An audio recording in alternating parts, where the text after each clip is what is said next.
8월 17일 수요일 가정예배를 하나님 앞에 올려드리겠습니다. 다 함께 사도신경으로 우리의 신앙을 고백하겠습니다. 나는 전능하신 아버지 하나님 천지의 창조주를 믿습니다. 나는 그의 유일하신 아들 우리 주 예수 그리스도를 믿습니다. 그는 성령으로 잉태되어 동정녀 마리아에게서 나시고 본디오 빌라도에게 고난을 받아 십자가에 못 박혀 죽으시고 장사된 지 사흘 만에 죽은 자 가운데서 다시 살아나셨으며 하늘에 오르시어 전능하신 아버지 하나님 우편에 앉아 계시다가 거기로부터 살아있는 자와 죽은 자를 심판하러 오십니다. 나는 성령을 믿으며 거룩한 공교회와 성도의 교제와 죄를 용서받는 것과 몸의 부활과 영생을 믿습니다. 아멘. 복음성가 나를 지으신 주님 함께 찬양하겠습니다. 나를 지으신 주님 내 안에 계셔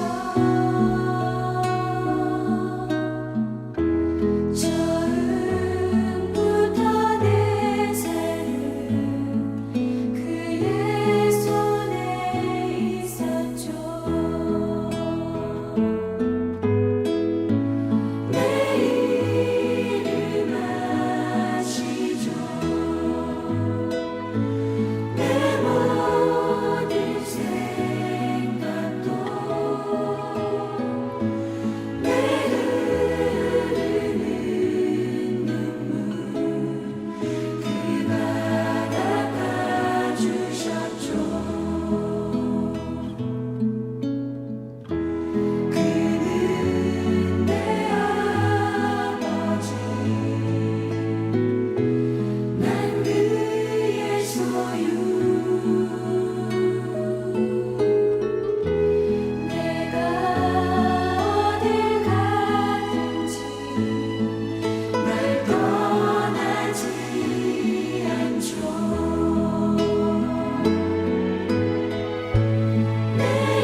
그는 내 아버지 난 그의 소유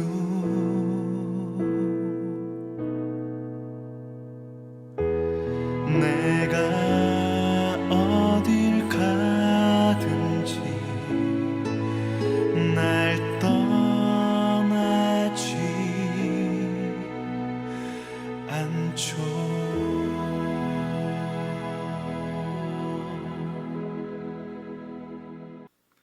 오늘 우리에게 주시는 하나님의 말씀은 레위기 26장 1절부터 13절까지의 말씀입니다. 너희는 자기를 위하여 우상을 만들지 말지니 조각한 것이나 주상을 세우지 말며 너희 땅에 조각한 석상을 세우고 그에게 경배하지 말라. 나는 너희 하나님 여호와임이니라. 너희는 내 안식일을 지키며 내 성수를 경외하라. 나는 여호와이니라.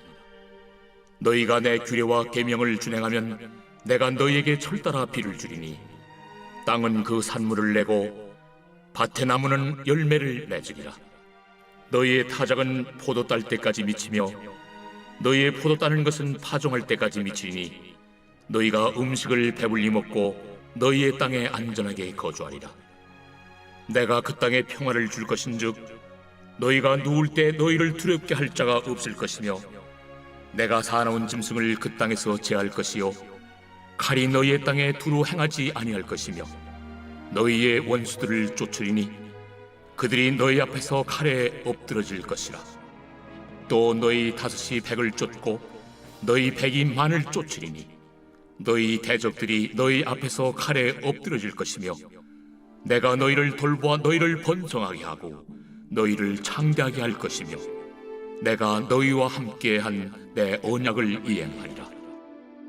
너희는 오래 두었던 묵은 곡식을 먹다가 새 곡식으로 말미암아 묵은 곡식을 치우게 될 것이며 내가 내 성막을 너희 중에 세우리니 내 마음이 너희를 싫어하지 아니할 것이며 나는 너희 중에 행하여 너희의 하나님이 되고 너희는 내 백성이 될 것이니라. 나는 너희를 애굽 땅에서 인도해내어 그들에게 종된 것을 면하게 한 너희의 하나님 여호와이니라. 내가 너희의 멍에의 빗장을 부수고 너희를 바로 서서 걷게 하였느니라. 레위기 26장의 내용은 언약 안에서 언약을 지킬 때의 축복과 그렇지 아니할 때의 저주를 말씀하고 있습니다. 우리가 오늘 읽은 1절부터 13절까지의 말씀에서는 지금까지 레위기를 통하여 선포되었던 하나님의 말씀을 순종하는 자에게는 하나님의 복을 주심을 구체적으로 약속하고 있습니다. 하나님의 명령을 따라 살아가는 이스라엘 백성에게는 하나님께서 그들과 함께 하시며 복을 허락하여 주실 것입니다. 본격적으로 이스라엘 백성에게 축복과 저주를 선포하기 이전에 가장 먼저 율법 규례를 요약하고 있습니다. 이것이 바로 1절과 2절의 말씀입니다. 너희는 자기를 위하여 우상을 만들지 말지니 조각한 것이나 주상을 세우지 말며 너희 땅에 조각한 석상을 세우고 그에게 경배하지 말라. 나는 너희의 하나님 여호와임이라. 너희는 내 안식일을 지키며 내 성소를 경외하라. 나는 여호와이니라. 이 말씀이 바로 율법의 요약, 율법 규례의 요약입니다. 물론 대체적인 요약이기 때문에 이것만을 준수하라고 하신 것은 아닙니다. 그러나 이 율법이 모든 율법을 대표할 만한 중요한 것으로 우리는 바라볼 수 있습니다. 먼저 우리 요약 가운데 나타나는 율법의 규례는 우상 숭배의 금지입니다. 본문에서 말하는 우상이라고 하는 단어는 원어로 엘릴림이라는 단어인데요. 이것을 문자적으로 살펴보면 무가치한 것 혹은 부실하거나 부족한 것을 말씀합니다.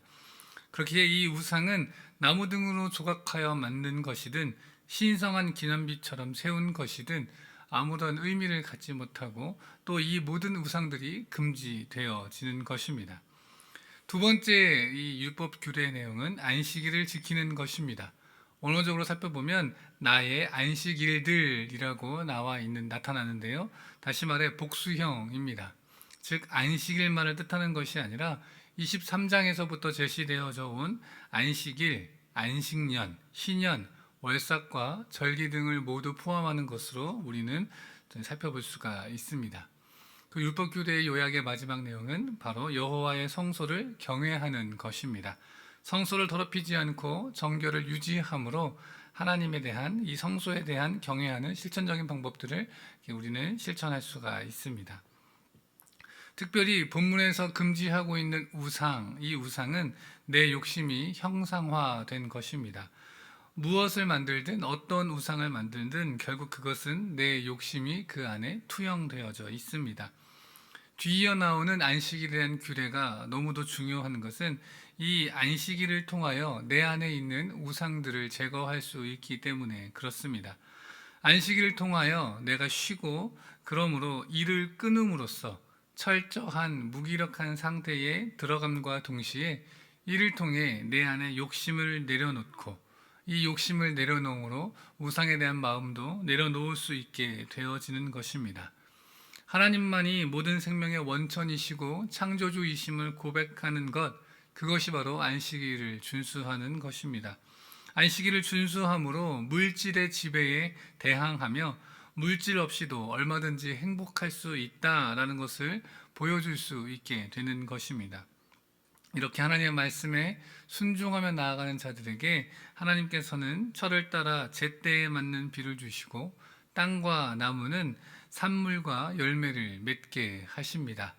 하나님의 말씀에 순종하고 하나님께 의지하고 맡기게 된다면, 다시 말해 하나님께서는 풍요와 안전으로 은혜 내려 주시는 것입니다. 말씀을 통해 살펴볼 수 있는 하나님의 복은 많은 비가 아니라 때에 맞게 내려주시는 비입니다. 번영을 이룰 뿐만이 아니라 평안하게 그것을 누리게 하심으로 참된 평화가 찾아오게 되는 것입니다. 바라기는 우리의 가정에 이 복이 임하기를 원합니다. 내 안에 욕심을 따르는 우상들을 버리고 오직 하나님의 말씀을 의지하고 따름으로 하나님의 복, 때에 따라 내리는 비로 말미암는 풍성함과 평안의 복이 우리 가정 가운데 있기를 간절히 소망합니다. 나눔 질문 드리겠습니다. 나에게 주신 때에 따른 비는 어떠한 것이 있었나요? 함께 나누어 보시고 계속하여 하나님의 은혜를 더욱 구하며 기도하는 시간 되기를 바랍니다.